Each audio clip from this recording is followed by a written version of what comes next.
Have you ever had seasons in your life where it just seems like, boy, I just want to seek God, I want to do God's will? And maybe you have had other seasons where it's like, really, honestly, you just didn't even want to get out of bed?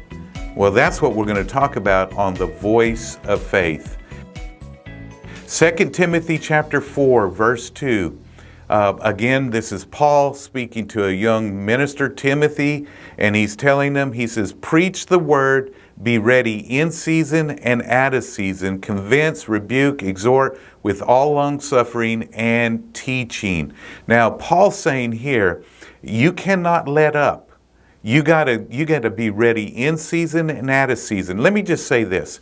You can't defeat a full-time devil on part-time prayer. You can't defeat the devil on part-time commitment. You can't defeat the devil on part-time discipline in your life. You need to be ready in season and out of season. The reason I believe that so many people are failing in their life is because they will not be consistent. They will not be committed. I mean fully committed, all in. If you'll get all in, I'm telling you, it will change your world. It'll rock your life.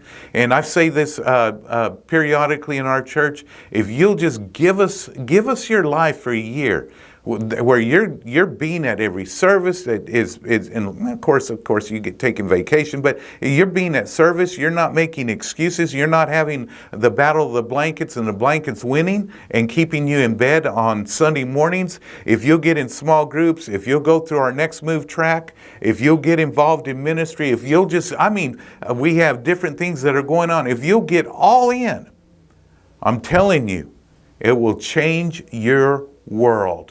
And so that's what Paul is telling Timothy. He says, you got to preach the word. Why? Because the Bible says that the gospel, in that gospel is the power of God unto salvation.